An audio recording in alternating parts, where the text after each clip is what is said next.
আসসালামু আলাইকুম রহমতুল্লাহি ওয়া বারাকাতুহু। বন্ধু, আমি হাকিম সাদ্দাম হোসেন। আশা রাখি আপনারা ভালো আছেন। আমি আপনাদের দোয়া ভালো আছি। যে যেখান থেকে দেখছেন সবাইকেই স্বাগতম। আজকে যে গাছটা নিয়ে হাজির হয়েছি, এই গাছটার নাম হলো কালিঝাটি। এটা ওয়ালে হয়ে থাকে। এই কালিঝাটি আপনাদের বিভিন্ন রোগের কাজ করবে। এটা বাত ব্যথা, এটা গ্যাস্ট্রিক, আলসার এবং যৌন সমস্যার জন্য কাজ করবে। এই কালিঝাটি আপনারা সংগ্রহ করবেন। এই কালিঝাটির শিকড় সহ সুন্দর করে আপনারা এটা তুলে নেবেন। তুলে নিয়ে এই কালিঝাটিরে পরিষ্কার করে ধুবেন, ধুয়ে রৌদ্রে শুকাবেন।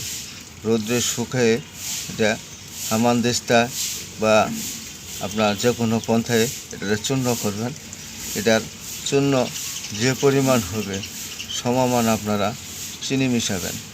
চিনি মিশিয়ে সকাল সন্ধ্যা 1 চামচ করে কুসুম গরম দুধের সাথে সেবন করবেন।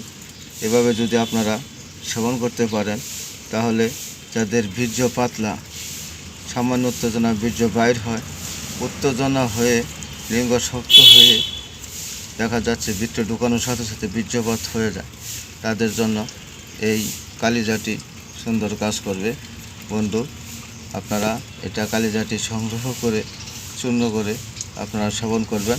যাদের ডায়াবেটিস আছে তারা চিনি মিশাবেন না, শুধু এটার কালিঝাটি চূর্ণ খাবেন।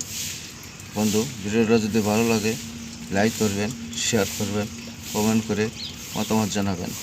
আসসালামু আলাইকুম রহমতুল্লাহ।